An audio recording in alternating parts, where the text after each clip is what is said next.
Alors nous reprenons Baruch Hashem la dracha du Maharal. Nous avons évoqué les 4 points essentiels du nom d'Akadosh Baruch Hu et ce qu'ils inspirent au niveau de cette présence du Créateur. Et nous avons abondamment parlé de la valeur de la langue et du rapport à cette parole justement qui doit être à sa juste mesure. Face à cela, eh bien, nous avons malheureusement un certain nombre de gens qui ne sont pas capables semble-t-il, ne sont pas capables, en tout cas n'expriment pas cette capacité à se comporter de la manière la plus juste et la plus digne qui soit. Bien évidemment, si vous reprenez, vous avez ligne 25, quand on reprend justement ce Yud qui est évoqué, ce Yud qui est la lettre la moins calligraphiée et pourtant, semble-t-il, la plus importante, puisqu'elle exprime la volonté profonde du Créateur dans sa volonté de créer le monde, de volonté de s'investir dans la présence du monde, et justement, elle est la moins calligraphiée possible. Comme il est usuel de dire, là où nous voyons la grandeur d'Akadosh Baruch Hu, nous voyons par là même son humilité. Ainsi, le Maharal nous rappelle, Ve'are, Ayud More, ala karato she'en bo chelek, ki en ayud mitchalek. Le Yud, c'est un point, à la fois, c'est un point qui implique énormément de possibilités, mais qui est justement insubdivisible, qui est l'essentiel. Et donc, celui, encore une fois, qui à l'inverse va être constamment en train de s'étaler, justement en train de faire des courbettes au monde entier, à Machnif, il est exactement le contraire. En réalité, il cherche les honneurs, il cherche l'orgueil, il est l'inverse de l'humilité. Il est constamment, encore une fois, en train de vouloir attirer la foule, vouloir retrouver encore une fois une présence, un honneur qui n'est pas la lettre même de la première du nom d'Akadosh Baruch Hu. Shehu mitchalek lechalakim mechulakim. C'est le démago, c'est celui qui va être démagogique, c'est celui qui va faire passer encore une fois du temps à vouloir plaire à tout le monde. Lefichach, amachnif, en raouy, sheire pene shechina. À cause de ce comportement qui est absolument intolérable, eh bien, il est clair qu'il est justement en dichotomie totale avec la présence d'Akadosh Baruch Hu. La présence d'Akadosh Baruch Hu, c'est quand même toujours important de le rappeler, l'humilité d'Akadosh Baruch Hu est telle qu'il ne désire résider que dans un tout petit endroit sur le Kodesh HaKodashim. Le monde entier clairement lui appartient et pourtant il désire résider juste sur cet endroit avec le moins, j'ai envie de dire, le moins de choses possible. Et c'est la dévotion de la créature envers son créateur qui va lui donner encore plus cette présence, encore plus justement cet honneur. Ce qui n'est pas le cas du Machnif, puisque Non, ce qu'il désire, c'est qu'on fasse cet endroit pour lui. Ce qu'il désire, c'est désirer dans cet endroit-là.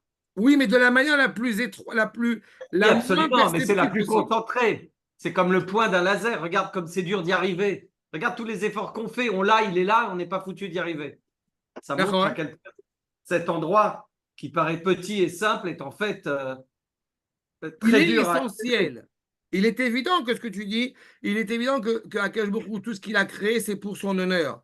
Mais ne cherchons pas l'orgueil d'Akash Baruch Hu, bien qu'il ait toutes les Je raisons cherche d'être pas du tout orgueilleux. l'orgueil. C'est un cadeau qui nous fait de nous permettre Exactement. d'essayer d'être partenaire.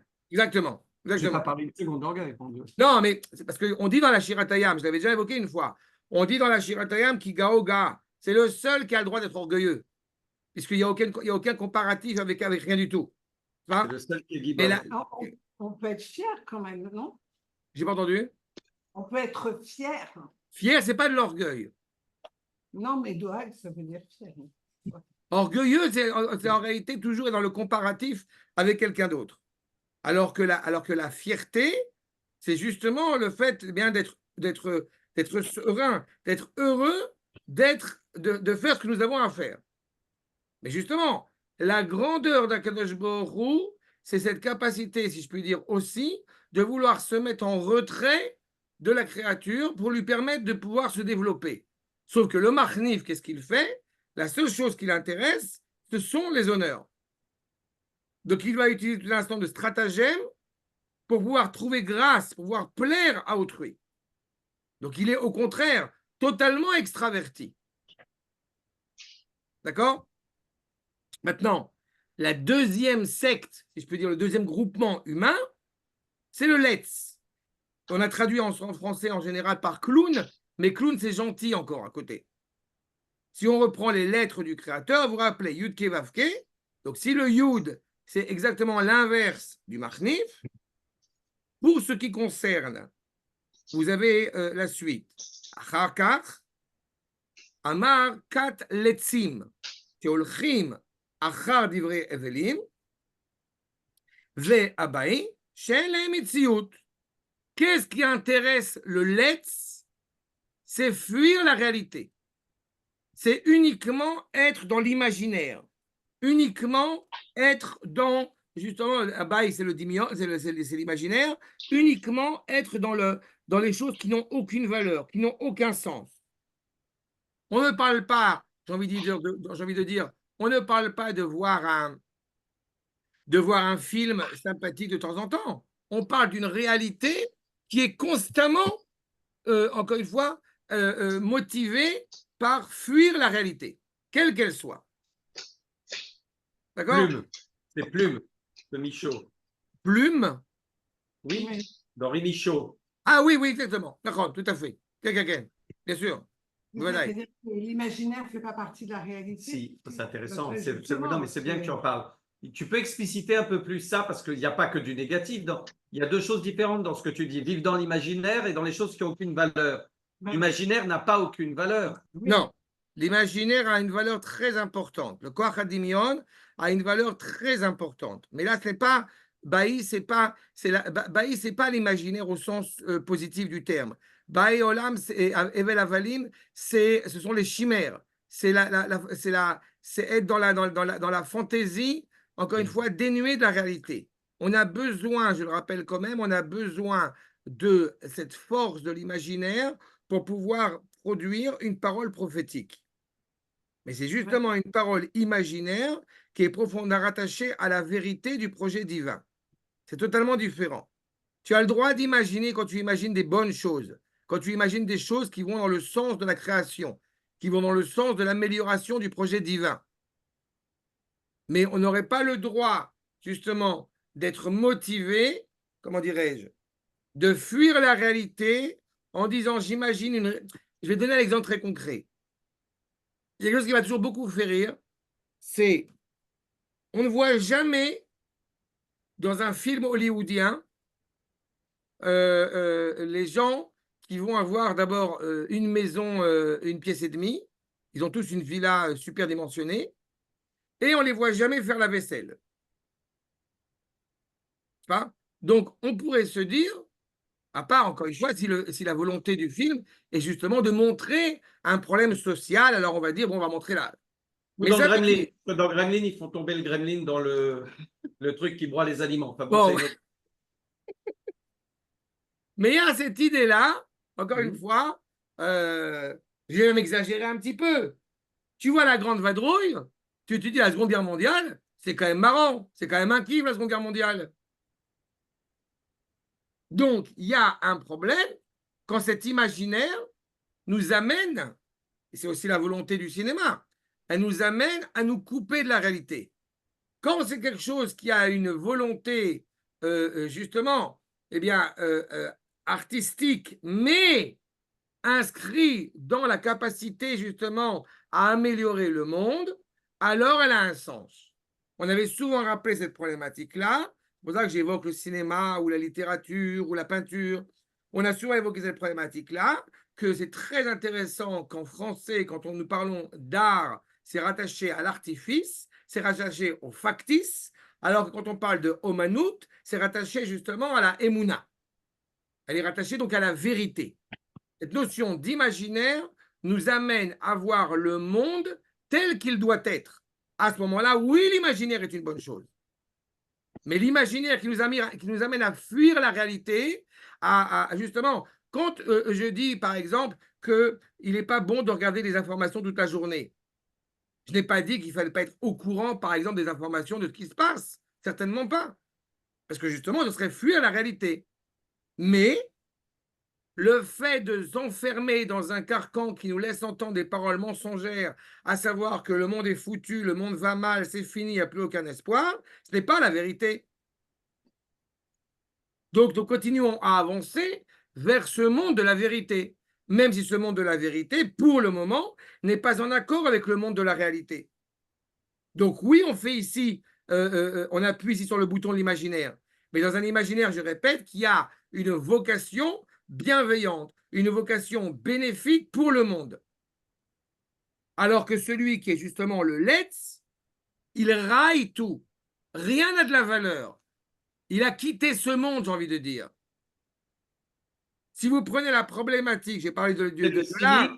C'est le cynique. Rav, c'est le cynique. Oui, c'est ça. En général, on traduit Let's par clown. Mais le clown c'est assez gentil relativement par rapport à ce que représente le Let's. Le Let's est plus grave que ça. C'est le cynique. C'est celui qui ne prend rien au sérieux. Et l'émer, c'est quoi? C'est encore autre chose. L'émer, c'est que c'est pas seulement il prend rien au sérieux, c'est même lui-même s'est fourvoyé. Lui-même n'a plus le contrôle sur ce qu'il est. Le Let's, il raille, mais il sait pertinemment qu'il y a un problème. Mais il récuse ce problème. Il récuse la problématique. Il récuse la réparation du monde. Il vit, je répète, dans un imaginaire qui le coupe du monde. Vous savez qu'un des gros problèmes de notre génération, de la jeune génération, par rapport aux joints, par rapport à la drogue, n'est pas seulement le problème que ça bousille les neurones. Le problème, c'est qu'il y a une fuite de la réalité du monde dans lequel nous sommes. Je ne parle pas du cannabis médical qui peut être nécessaire, sans aucun doute.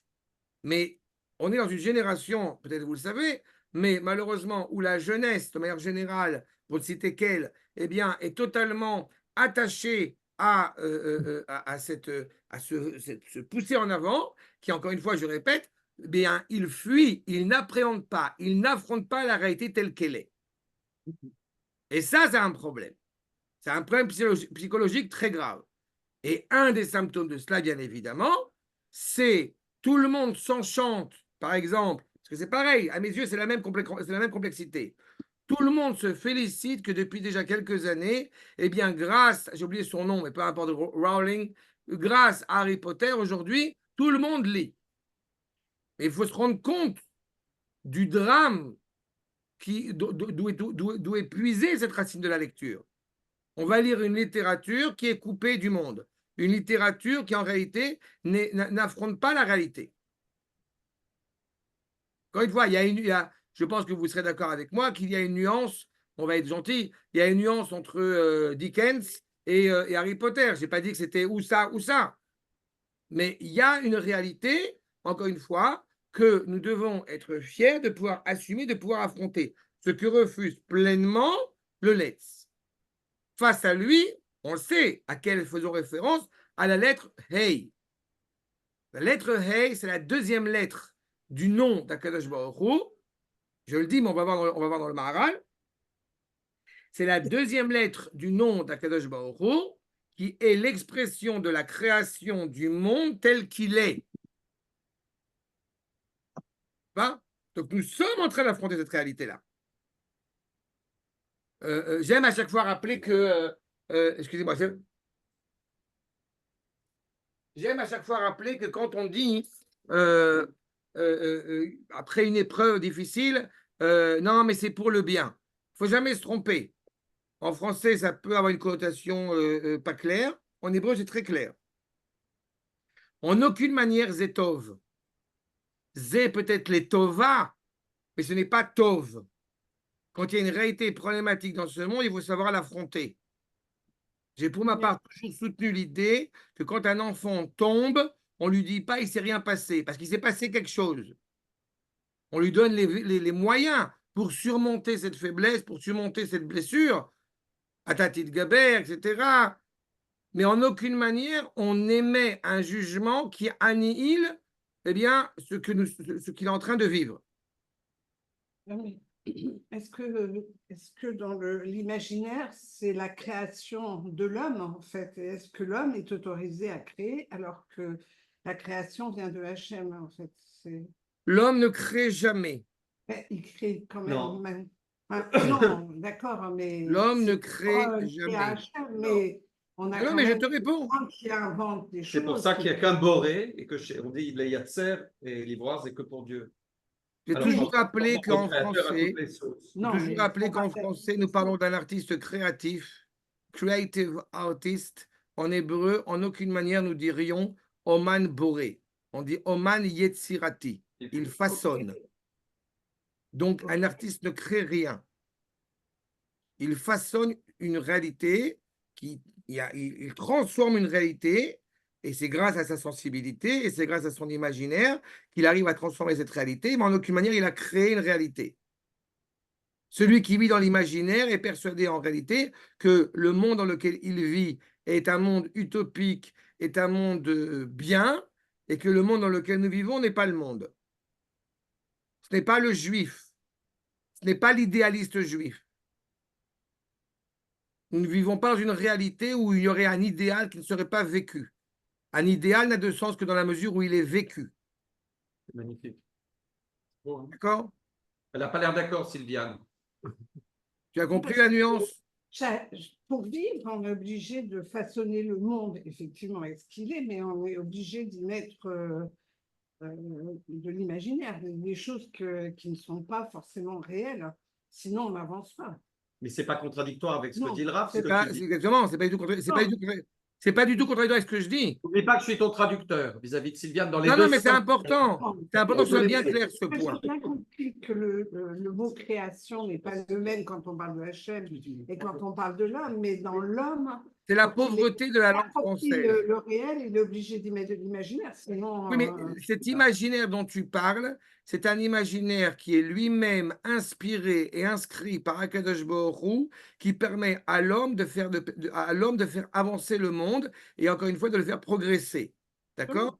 Maintenant, dis-toi bien que, heureusement, que à chaque génération, il y a une évolution, il y a de nouveaux terrains en friche que l'homme découvre, mais qui ne les découvre pas tous en même temps, sinon il serait très malheureux, voire suicidaire. Ah oui. D'accord? Parce que si on passait d'une réalité où on avait la Terre est plate à on va sur la Lune, tu comprends que ça pourrait être dramatique pour l'homme. D'accord? Maintenant, il s'avère que d'un point de vue déontologique, l'imaginaire, selon la tradition hébraïque, je répète, n'a de sens réel que quand il est rattaché au bien, quand il est rattaché au Kodesh. De la même manière que le problème de l'art, c'est que l'art est subjectif tant qu'il n'y a pas de Beth Amikdash.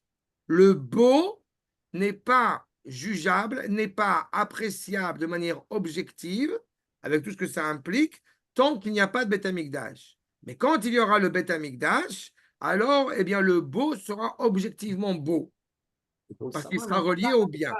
C'est pas le beau, l'art, hein. C'est pas le beau. Pas... Non, mais là, L'art moderne n'est pas sur le beau. depuis Kant, c'est devenu le sublime. Mais ça, c'est un tout autre débat. Peut-être. D'accord?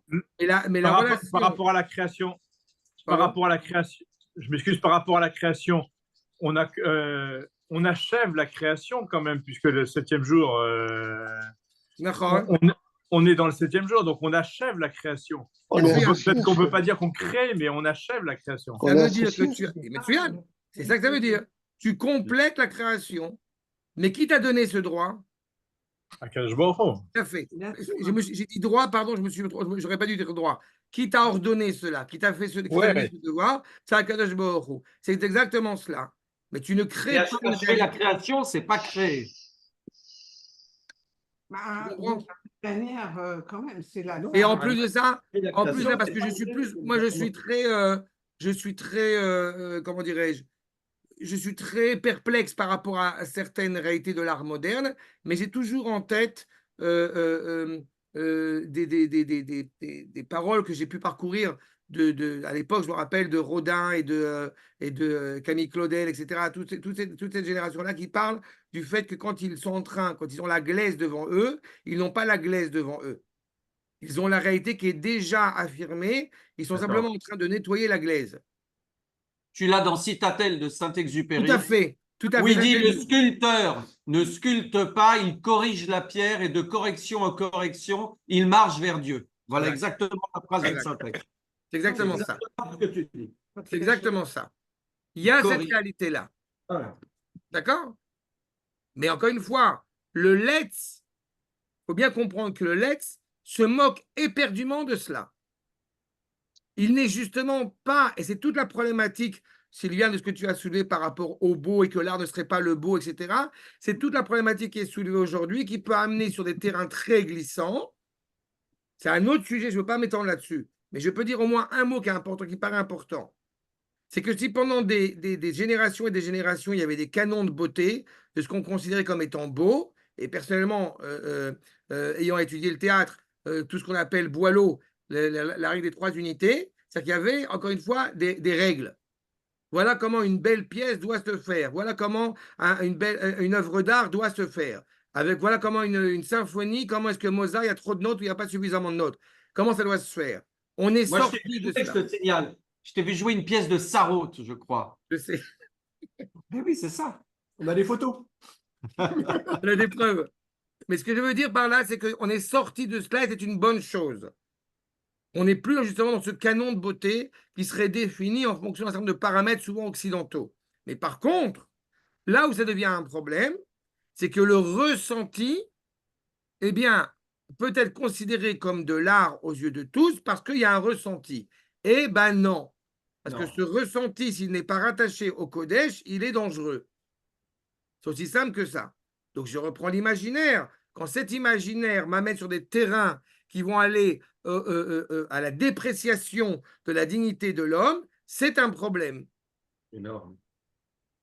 D'accord? C'est pour ça que l'imaginaire est dangereux. C'est pour ça que l'imaginaire, encore une fois, ne doit pas être banni, que Dieu préserve, mais il doit être bien mûrement réfléchi. Il ne faut pas faire n'importe quoi. Une question sur cette histoire de danger.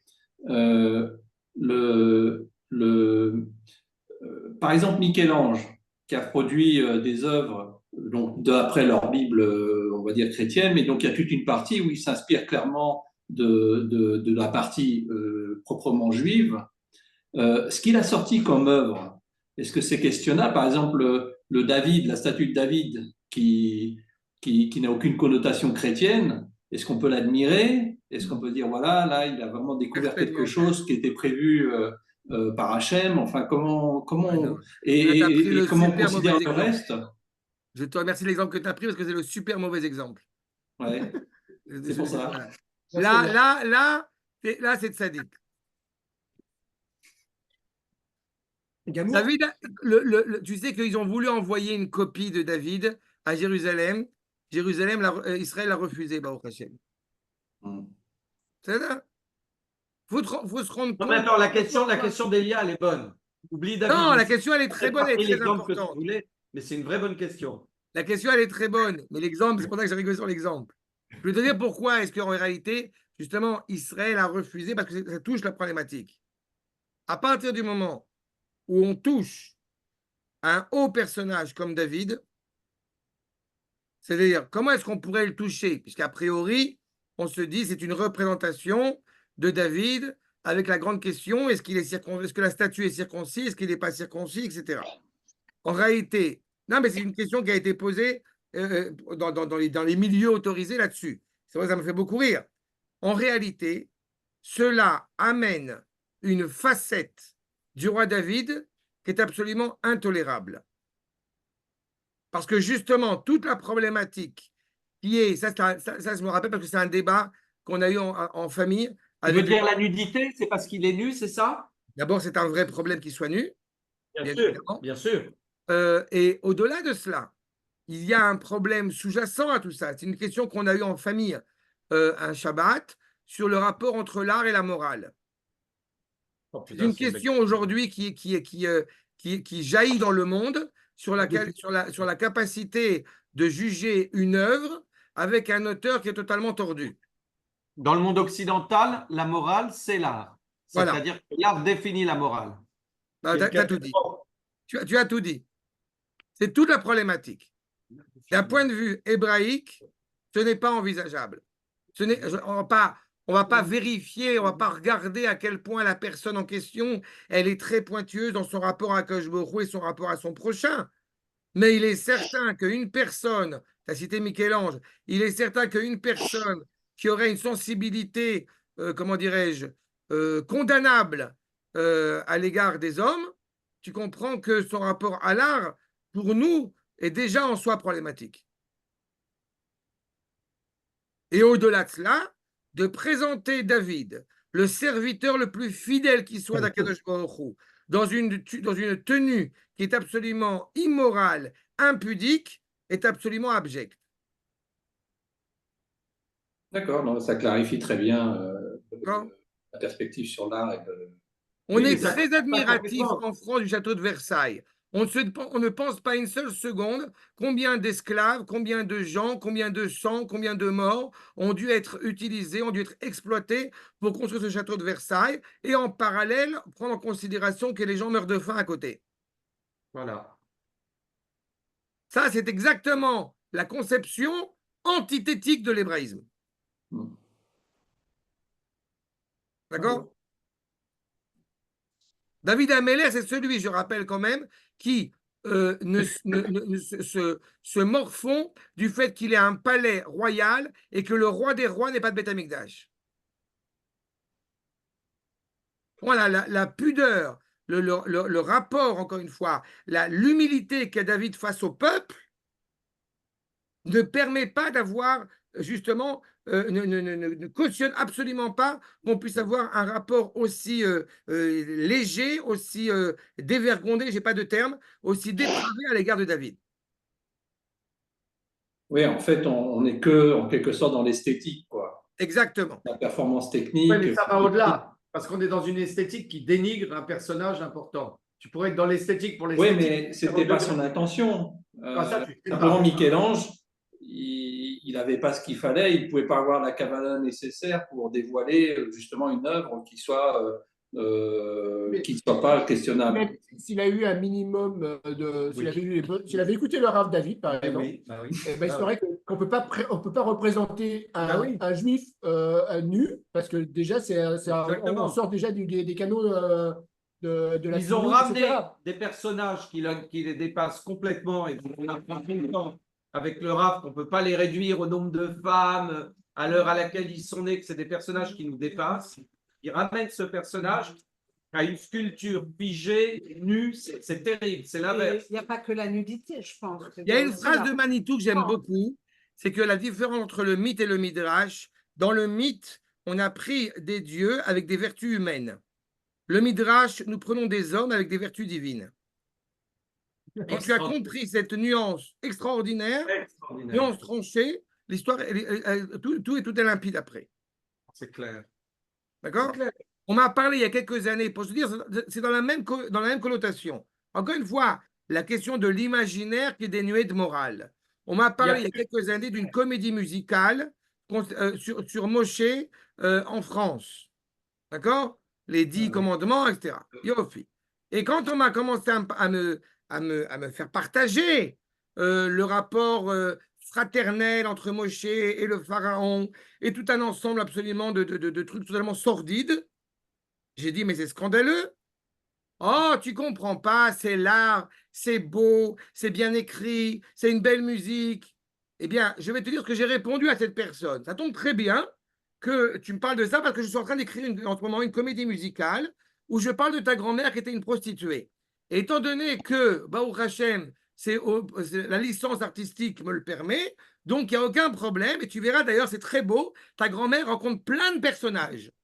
Ça va, c'est clair? Non, est-ce que Et c'est pas ta grand-mère à toi, Elia, que je parle, hein, Shalom, Non, mais est-ce que le fait de représenter un juif, ça s'apparente, surtout un juif comme David, est-ce que ça ne s'apparente pas à l'idolâtrie, tout simplement? C'est pas qu'il soit nu, qu'il soit pas nu, c'est le fait qu'on le représente. Et le fait de représenter, c'est empêcher la possibilité de... Je n'aime pas réduire l'imaginaire. Je n'aime pas réduire l'imaginaire. Tu ne sais pas à quoi ressemble Abraham. Il y a de grandes chances qu'Abraham ne portait pas de Streimen et n'était pas blond aux yeux bleus. Excuse-moi, Stan. Mais le fait est, c'est qu'on ne réduit pas l'imaginaire. On doit avoir une image. Quand on parle de Moshe, on te dit que Moshe était très grand. On ne sait pas à quel point il était grand. Et on sait pertinemment que ce n'est pas du pshat. Il ne fait pas 6 mètres, mon cher Rabbeinu. Mais le rapport que tu as à l'égard de tous les personnages qui ont marqué notre histoire, on va rentrer dans quelques semaines, dans 15 jours, dans Sukkot, les Ushpizin. J'ai enregistré des petits trucs sur les 7 invités. Moi, ça me fait toujours rire quand on parle des invités dans la Souka, parce que tu te demandes réellement qui est l'invité. Est-ce que c'est Abraham qui est l'invité ou c'est toi qui es l'invité? Bon, il y a aussi cette nuance-là qui est intéressante. Quand on parle de ces personnages, on n'a pas d'image. Comme disait encore une fois Maïtou, que je paraphrase, vous serez sage et vous n'aurez pas d'image. Oui, mais regarde, par exemple, chez toi, il y a une photo du Rav Kook. Ouais. Nachon, Je pense souvent aux photos des Rav dans les maisons des Rav. nachon. Et c'est toute une question de regard. Parce que ce n'est pas une idolâtrie, ce n'est pas non plus une œuvre d'art que tu regardes, dans mon Dieu, qu'il est beau. J'ai l'impression, je ne vais pas parler en ton nom, mais quand je le vois chez toi, je vois, n'oublie pas. Je vois, regarde qui tu aimes et ce que tu lui dois, mais c'est tout. Nachon. Maintenant, il y a quand même une ambiguïté dans la photo, parce qu'on aurait pu penser que les artistes du temps de Michel-Ange, etc., il n'y avait pas à l'époque de photos. Donc la seule façon de représenter, de garder une image de quelqu'un de disparu, c'était de le sculpter en dehors Qu'est-ce du que ça souvenir. va inspirer en moi? C'est très important ce que tu as soulevé maintenant. Qu'est-ce que ça va inspirer en moi de voir la sculpture de David? Est-ce Oui, que ça va m'amener, si je me focalise sur la sculpture de David, et les Avdil, Alfé Avdalot, la photo du Rav Kook, et je ne mets pas le Rav Kook, bien évidemment, au même niveau que David Ameler, mais je le mets certainement bien au-dessus de la statue, il n'y a même pas de comparaison, Bichal, de l'autre. Quand je regarde le Rav Kook, il y a une reconnaissance, tu as tout à fait raison, mais il y a aussi une volonté de pouvoir mieux me rapprocher d'Akadosh Baruch Hu par rapport aux valeurs, par rapport aux enseignements que je reçois du Rav Kook. C'est très clair, il n'y a pas d'ambiguïté. Qu'est-ce que ça va inspirer chez moi de voir David, cette représentation de David, au-delà du problème? Tu peux tout sortir, idolâtrie, peu importe. Mais qu'est-ce que ça va inspirer? Est-ce que la personne qui va voir la sculpture de David, musclée, ce que tu veux, est-ce que du coup, il va avoir après faire la tefila de la Hamida? Est-ce qu'il va lire les Teilim avec un surplus de crainte révérentielle envers Akadosh Baruch Hu? Eh bien, je ne le pense pas. Pourquoi? 100%. D'accord? Ce que tu dis, c'est où l'art sert la morale et le Beth Amikdash, ou c'est du décoratif. Exactement. Exactement. On a une belle vaisselle pour Pessah. On arrive Rosh Hashanah, mais encore une fois, c'est pas de la religiosité. On est ému d'avoir une belle table de Shabbat. On est ému d'avoir une photo du Rav Kook, de ce que ça représente. Mais on est dans cette notion, encore une fois, pas de l'imaginaire. Vous savez, quand on avait commencé à étudier ensemble Netzar Israël, le premier mot que le Maharal utilise, c'est la notion de Tiv'i. Ce n'est pas naturel que le peuple juif soit en dehors de la terre d'Israël. Et la notion de Tiv'i chez le Maharal, de naturel chez le Maharal, c'est pas le naturel que nous comprenons peut-être dans un ordre intellectuel. Quand le Maharal parle de Tiv'i, c'est le monde tel qu'il doit être. Le monde naturel que nous appelons naturel en français, c'est Aolam Keminago Noheg. Le soleil se lève tous les matins. Ça, c'est le monde avec l'ordre naturel des choses. Mais quand nos maîtres parlent de TV, c'est le monde tel qu'il doit être. Donc, l'imaginaire, il a de sens que parce qu'il me rattache au monde tel qu'il doit être. Donc, bien évidemment, notre esprit sort de cette réalité, et pas pour fuir. N'est-ce pas? Si on était constamment, surtout dans cette période, si on était constamment en train de se dire toutes les fautes que j'ai faites dans le passé, je ne pourrais rien changer, ben on est réduit à néant. Peut-être que dans la réalité, c'est vrai. Tu rajoutes un ingrédient qui fait partie de la réponse à la création et comment on participe à achever la création, ce que disait Laurent, c'est le temps. Bien sûr. C'est un élément essentiel. Si Dieu Oui, mais n'avait c'est pas parce que voulu... l'homme va donner sens au temps.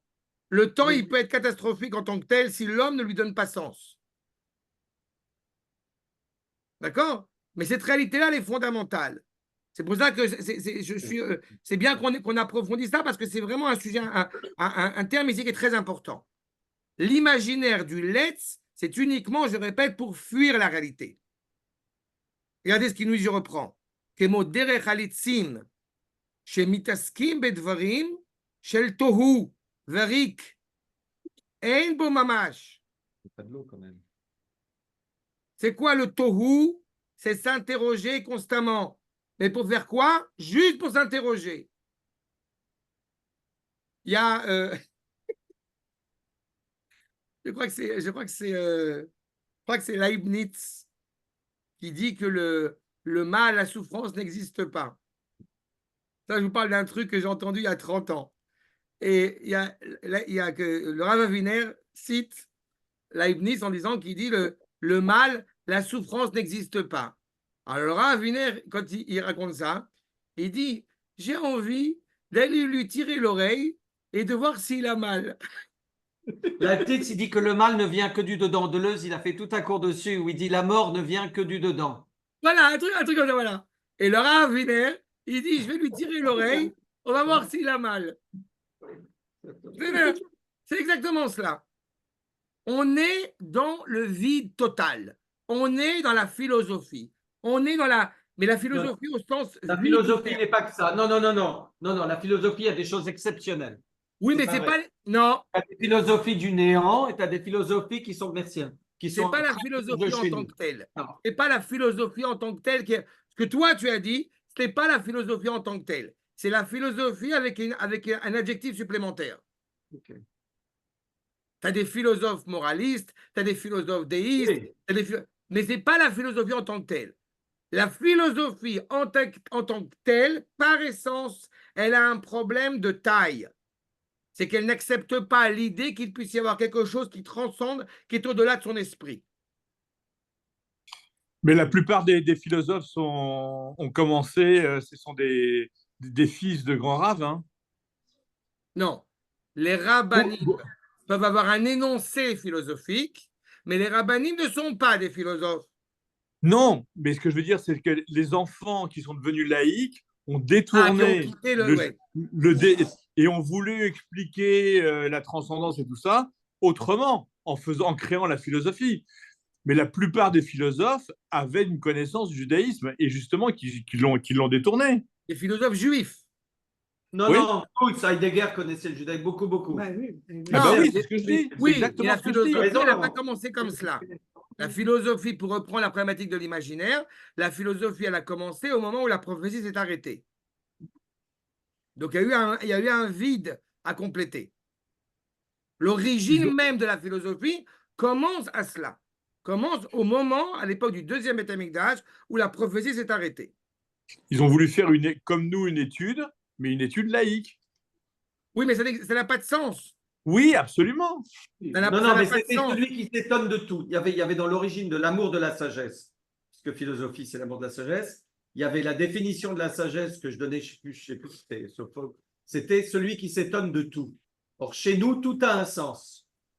Et tu remarqueras que justement, la remarque que tu as dit maintenant, la remarque que tu as dit maintenant est aussi très importante, parce que justement, nous ne sommes Attends une seconde. Laurent, pourquoi disparais-tu? Déjà, tu n'es pas physiquement avec nous pendant les cours. Pourquoi, quand tu causes pas, on ne te voit plus? Il y a une raison? Tu fais autre chose?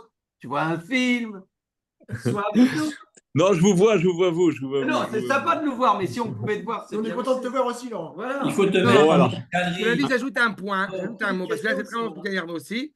Vous avez remarqué l'amour de la sagesse, qui est la définition bien connue de la philosophie. Le fait est, c'est que, justement, nous n'aimons pas la sagesse. Nous aimons la vie. C'est merveilleux, ça. Vous avez 2 maîtres, si vous avez l'occasion. Ça, j'avais fait un travail il y a des années de cela. Ça s'appelait Dialogue d'amour du fils de Rabbi Yitzhak Abravanel, qui s'appelle Léon l'Hébreu, Yehuda à Hébréo, Rabbi Yehuda Abravanel, qui a fait tout un dialogue entre la Chokhma et la sagesse, et entre la Torah et Platon. Il y a tout un dialogue comme ça qui a été fait. Et vous avez, mais dans une autre mesure, le Ramchal, dans Tatoudounot, il fait aussi cette discussion, ou dans le Seder Avikouar, dans le Siyat Yesharim, entre justement cette ambivalence-là. Justement, le Ramchal, il a fait ça. Pardon? Le Ramchal a fait une pièce de théâtre. Okay. Migdal Oz. Non, Teila Lachem. Le Ramchal a une pièce de théâtre sur ce rapport aussi, encore une fois, qui est que de la Kabbalah, entre parenthèses. Mais encore une fois, le problème essentiel, et ça, c'est un point sur lequel je suis très têtu par rapport à ça. Maïmonide, ce n'est pas un professeur de philosophie. Le Rambam est élève de Moshe Rabbeinu. Et c'est fondamental. Parce que quand le philosophe, éventuellement, il a un maître, il suit un courant. Mais quand le Rav parle, il ne suit pas un courant. Quand le Rav parle, il prétend, si je puis dire, sans prétention, qu'il transmet la parole de Moshe. On est totalement ailleurs.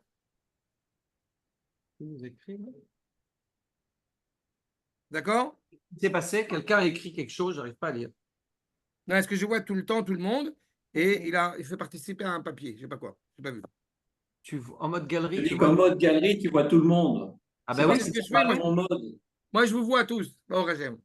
Je vois que ceux qui parlent, c'est impression de mode de Zoom. Ben ouais, mais qui n'est pas en mode galerie? Et toi? Mais non, moi je suis en mode galerie, moi je vous vois tous. Coupe la caméra. De temps en temps, Laurent coupe la caméra avant qu'on lui fasse la réflexion. Justement, c'est pour épater la galerie. Vous voyez Cohen sur fond C'était de noir. ma faute, c'était de ma faute, c'était ma faute. Pour moi. Okay. Alors, on continue. Donc, cette notion de l'Etzim, encore une fois, que ce soit bien clair, il refuse la réalité, encore une fois, auquel il appartient, auquel il est pleinement présent. Hein?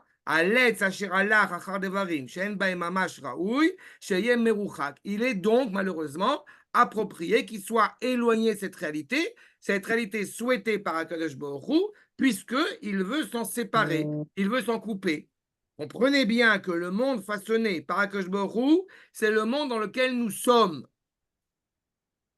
On doit être conscient de cela. Akadosh Baruch Hu n'a pas fait que le monde futur, que le monde suivant. Il a fait ce monde avec toute son implication. Donc, vouloir le fuir, c'est d'une certaine manière refuser le projet divin. Troisième secte, si je puis dire, problématique, c'est les menteurs. Pas Odamar, Kat Shakranim, qui Terakarato Hashelishi, Shewit Alenitzri. Akadosh Baruch Hu est éternel. Donc là, encore une fois, le problème justement du menteur, c'est qu'il refuse que la vérité existe. Il refuse la notion d'éternité. Akadosh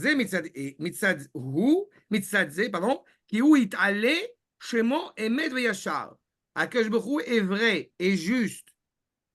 Donc, partant de ce postulat, tu ne peux pas venir en contradiction.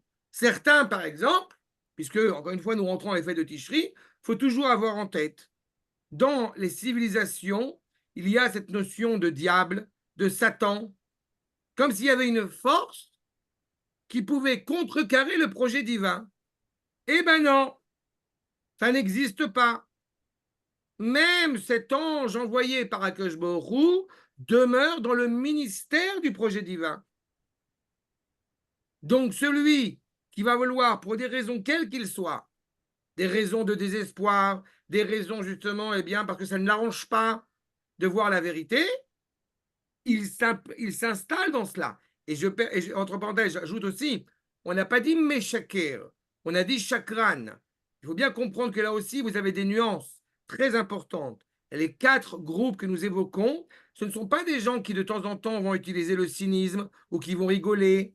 Ce ne sont pas des gens qui, comme je disais là, qui vont voir un film de temps en temps. Ce ne sont pas des gens qui vont peut-être dire une parole erronée ou pas totalement vraie de temps en temps. Non, c'est déjà pathologique. C'est des gens que toute leur vie sont agencés autour de cela. Ils refusent l'idée même de la vérité. Je vous rappelle quand même que le Gaon de Vilna rappellera qu'on a un terme en hébreu qui se dit avil. C'est un idiot. En réalité, comment est-ce qu'il explique ce que c'est que avil? C'est le postmoderne. Pourquoi? Parce qu'il dit avil, c'est la même racine que oulai. C'est celui qui dit à tout ce qui existe, à tout ce qui est possible, à toute thèse possible, eh bien, peut-être. On est en plein dans ce chakra. En philosophie, ça s'appelle la contingence. Il y a eu tout un mouvement là-dessus. Ce qui est aurait pu ne pas être. Eh bien, ça, tu comprends que d'un point de vue hébraïque, c'est inconcevable. Ah, évidemment. Mais on a le même problème j'ai envie de dire chez nous, pas, on aurait le problème de dire non, mais c'est vous qui avez provoqué la délivrance d'Israël. C'est pas vrai. Même si ça avait été vrai, à partir du moment où elle est, c'est que Akadosh Baruch Hu, c'est que ça s'inscrit dans le projet divin. Celui qui va s'inscrire constamment en train de le monde, et encore une fois, et nous savons que le monde dans lequel nous vivons est appelé Alma de Shikra, ce qui signifie que c'est un monde de mensonges. Mais le monde de mensonges implique que la vérité et le mensonge sont berbouvia, sont mélangés l'un à l'autre. Oh mon Dieu. Mais c'est le monde dans lequel nous vivons. Mais en aucune manière, nous allons prôner l'idée que justement le monde soit totalement mensonger, obscurci. Ne serait-ce que parce que dans quelques jours, justement, nous avons cette garantie de voir devant nous la lumière étincelante de Rosh Hashanah. Les David Hashem Ori Veishi, on l'avait déjà évoqué dans plusieurs interventions. Les David Hashem Ori Veishi, Ori c'est Rosh Hashanah. C'est la lumière d'Akadosh Baruch Hu. On vit dans un monde erroné, mensonger pendant toute l'année, mais on a la garantie, on a la certitude que justement, une fois dans l'année, pour ne pas perdre le nord, justement, eh bien, on a Rosh Hashanah. Cette reconstruction. Ce que, bien évidemment, le chakran va refuser totalement.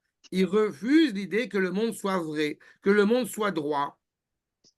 Et donc, il est dans une instabilité constante, totale, comme le mot émet face au mot sheker, que quand on avait étudié ensemble un petit peu Netivot Olam et le Netiv à émet, que nous avions évoqué. Vous voyez, le mot émet, il est encore une fois pleinement inscrit. Il entend tout. De Aleph jusqu'à Mem, vous avez 13 lettres. De Mem jusqu'à Taf, vous avez 13 lettres. Même au milieu, la voix médiane. Ensemble, c'est 26, c'est le nom d'Akadosh Baruch Hu. Emet englobe tout. Face au sheker qui vit uniquement dans son monde, dans sa subjectivité. Sheker, Shin, Kuf, Resh. Les trois lettres sont associées l'une à l'autre, qui sont juxtaposées l'une à côté de l'autre. Rav, le menteur, il s'invente un monde. Bien sûr. Il dit que le monde qui existe aujourd'hui, tel qu'il le voit, il l'interprète à sa façon à lui. Mais que lui.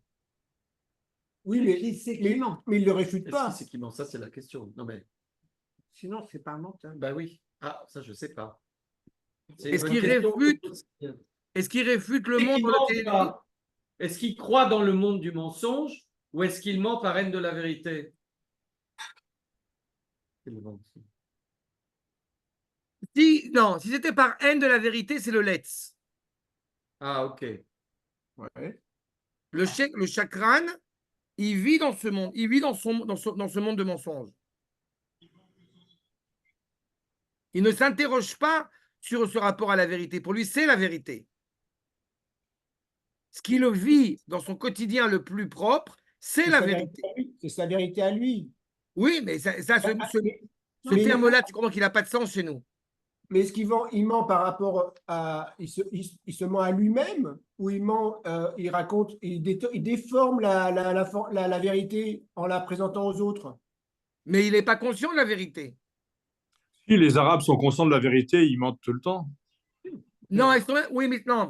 Non, je ne sais pas. Le monde de l'islam. Je ne sais pas ça, Laurent. Le monde de l'islam, les menteurs, c'est connu. Ça, c'est pas shoot. C'est vrai ce que tu dis, mais il n'est pas conscient. Là, il y a une volonté dedans. Là, on parle au sein même, malheureusement, du monde, mais même au sein du peuple juif. Il y a une volonté de vivre dans le mensonge. C'est beaucoup plus agréable de vivre dans le mensonge. Il y a une volonté de. Le monde de l'islam n'est pas dans ce plaisir du mensonge. C'est une partie intégrante de son rapport à la réalité. Non, mais il y a une volonté de falsifier la réalité pour qu'elle soit à son image. Et il n'est même pas dans cette dimension-là. Je sais pas si on peut juger à ce point-là. Non, il n'est même pas dans cette dimension-là. Il est dans une réalité qui est inappropriée, qui est fausse, mais il n'est pas prêt à entendre autre chose. C'est ce qu'il fait. Tu connais Écoute, on l'a tous vécu, cette réalité-là, que tu as quelqu'un qui te dit « tout le monde pense que ». D'accord? Quand tu entends un « tout le monde pense que », tu peux être certain. Ouais. D'accord? Ouais, exactement. Pardon, c'est quoi? Courage fuyant, oui, il a raison. Non, il faut courage fuyant, je disais. C'est ça. Que tout le monde pense que. Mais dans tous les couples, c'est comme ça. Mais dans toutes les familles, c'est comme ça. Ouais. Il y a plein de gens qui m'ont dit que. Voilà. D'accord? C'est qui plein de gens? C'est son boulanger, son taxi qu'il a pris ce matin et l'arabe du coin. Ça, c'est tout le monde. Ben, c'est pas tout le monde. D'accord? Ou alors la personne qui est en face de toi, justement, elle dit, elle a rencontré des gens, elle a parlé, elle a écouté des gens, elle a rencontré des gens dans le train. Ou alors, interdiction d'avoir des opinions. Interdiction. Il y a un très beau livre de Deleuze, je suis désolé de revenir sur Deleuze, avec Claire Parnet, sur les opinions, non mais qui est très juste. Ce n'est pas une histoire de qui t'a dit, c'est qu'est-ce que tu as étudié, quelle est la source, d'où ça vient. Il n'y a rien d'autre, il n'y a pas d'opinion. Rien. Voilà, mais ça aujourd'hui, je te rappelle quand même que quand tu veux parler de ton lien à Dieu, c'est chacun comme il le ressent. Tu connais, c'est pas, on est, l'étude, évidemment, c'est chacun. Moi, j'ai entendu ça il n'y a pas longtemps. Chacun interprète Dieu comme il veut. Bon, très bien, alors je suis content, alors.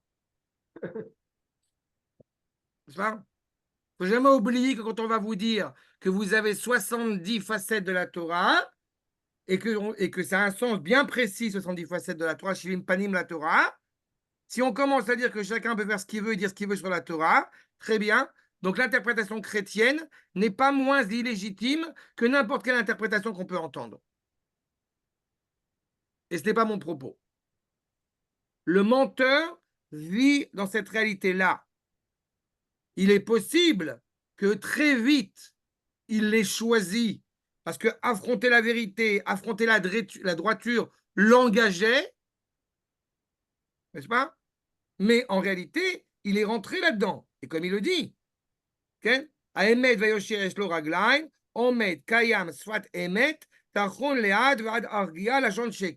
Il est, encore une fois, c'est beaucoup plus serein, beaucoup plus calme, beaucoup plus reposant de vivre dans le mensonge. C'est quoi Yedoua? On sait que Dieu est éternel. On sait qu'il n'y a rien qui a à faire avancer.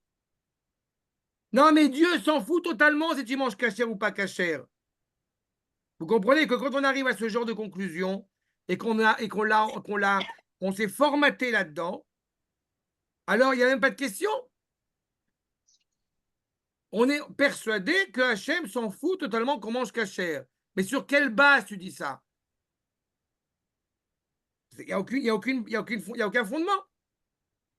Quand on est conscient qu'Akadosh Baruch Hu est Nitzri, Mipnei shehu emet veyashar, parce qu'il est vrai, il est droit, il est juste, emet veyosher en lo shinui. Si la Torah est vraie, elle est immuable. Donc toute réalité qui est muable, on la jette à la poubelle.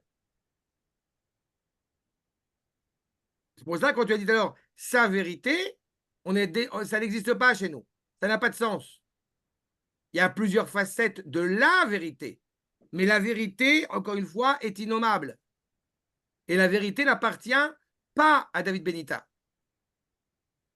Si jamais j'avais l'audace et l'imprudence de dire, écoutez, je détiens toute la vérité, ça serait la preuve que ce que je dis est faux. Mais il y a un axe qui est totalement subjectif, comme j'aime à le citer, le rapport entre un homme et son prochain, il y a deux subjectivités, et il y a une intersubjectivité qui s'inscrit entre eux. Cette intersubjectivité, c'est le souhait profond d'Akadosh Baruch Hu lui-même. D'accord? Oui, mais d'un autre côté, si tu es bien obligé d'un moment donné de dire que c'est pas toi qui détiens la vérité, mais c'est toi qui la diffuse. Parce que sinon, on ne serait pas là autour de la table en train de t'écouter. Oui, mais justement, le fait que je puisse avoir digéré cette parole de mes maîtres et la retransmettre, ça se veut dans une volonté d'être fidèle à un enseignement traditionnel. Oui. C'est-à-dire que la vérité, elle n'est pas chez moi. La vérité, elle est dans les propos que je tiens de mes maîtres. Oui, mais dans le faux, il y a de la réalité quand même. Il y a une réalité. Peut-être pas une vérité, mais il y a une réalité. Je suis navré, je ne suis pas sûr d'avoir compris la question. Moi non plus, je ne l'ai pas compris. Non, La réalité dans le faux, je t'avoue que je n'ai rien compris. Dans le faux, même dans le mensonge, il y a une certaine. Je vais te dire un truc, il y a des moments dans la vie où il faut se rétracter. Et là, tu es dans un de ces moments. Où il faut dire j'ai rien dit. Qu'est-ce qu'il y a dans Non, C'est mal barré. Bon, je sais moi, je parle le Sylviane. Je l'ai souvent traduite. Mais là, non, je t'assure que là, non, je te promets, c'est que j'ai pas compris. Moi, j'ai bien envie de vraiment de te répondre, mais je n'ai pas je compris. ne me moque pas une Et seconde. par rapport au faux, Ok. il y a une certaine forme d'anti-réalité, si tu veux, d'anti-vérité. Et cette anti-vérité Ça, c'est autre chose. contient la vérité. Quand Ah même. non, je vois pas pourquoi Une- l'anti-réalité. Si tu me demandes, est-ce que la vérité, elle inclut aussi l'existence du mensonge, je te réponds oui. Si c'est ça que tu veux C'est dire, pas oui. ça qu'elle a dit. Elle a dit l'inverse. Elle a dit dans l'anti-vérité, il y a une. Non, dans l'anti. dans le faux, on va dire. Pourquoi on tu peux dire dans le utiliser ces faux? mots. Non, Ah, moi, je dans sais la vérité, elle englobe tout. D'accord? C'est exactement ce qu'il vient de dire maintenant. La vérité, elle englobe tout. Mais le mensonge n'englobe pas tout. Donc, dans la vérité, il y a bien évidemment la possibilité de la duperie, la possibilité de l'erreur. Mais en aucune manière, je vais voir dans le faux quelque chose de vrai.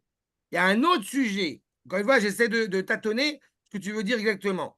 Il y a un autre sujet qui est vrai, c'est l'hérétisme. On a besoin, entre guillemets, de grands hérétiques pour pouvoir réaffirmer et approfondir la parole de vérité du Créateur. Mais ça, c'est autre chose.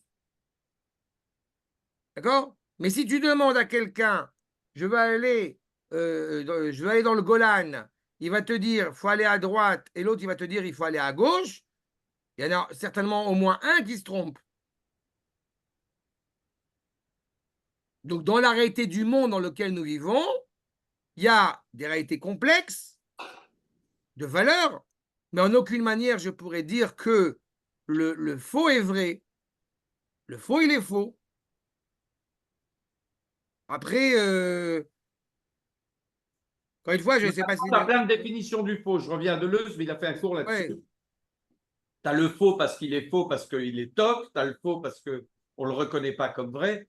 Tu as plein de Par exemple, définitions du faux. la simplification de quelque chose, ça peut être faux. Comment tu as dit? Comment tu as dit maintenant? La simplification de quelque chose pour faire comprendre. Ah oui, tout à fait. Oui, mais ça, c'est pas, oui. Et ça, c'est pas faux. C'est pas faux. J'aurais pas été le terme de faux. On est très prudent quand on veut vulgariser quelque chose parce que ça peut nous amener à faire un contresens ou à comprendre pas comme il faut comprendre. Voilà. Et pour arriver à une exactitude, souvent, il faut réitérer le faux. C'est vrai. Quoi. Et si mon oncle, si ma tante en avait, on l'appellerait. Oui, mais cela dit, je vais te dire un truc. Par rapport à la parole de la Torah qui est vraie, et ça, c'est essentiel ce que tu soulèves maintenant, et c'est aussi la grandeur de la Torah. Tu vas lire le même texte, d'accord? Comme j'aime à le dire, quand on est en primaire, on va étudier un livre de physique fait pour les primaires. Et puis tu montes d'un échelon, tu montes de classe, tu vas faire pour les lycées, les terminales, la fac, que tu veux. Il y a fait. La Torah, tu peux lire le même texte à 5 ans, à 10 ans, à 30 ans, à 50 ans, à 60 ans, tu vas lire exactement le même midrash. Et pourtant, tu ne vas pas le comprendre de la même manière. C'est le même texte. Et quand je dis de la même manière, c'est pas que soudain, je sais pas, tu as changé. Non, il y a une maturité qui participe à la compréhension de cette parole. Donc, ça ne sera pas faux. La Torah, elle est suffisamment grande. Quand Moshe Rabbeinu s'interroge et interroge Akadosh Baruch Hu s'il y a des passages, est-ce qu'il faut les écrire de telle manière ou de telle manière, réponse d'Akadosh Baruch Hu écrit. Celui qui voudra se tromper, il se trompera. Il y a les sirènes. Les sirènes, il y a les sirènes. Les sirènes. Aura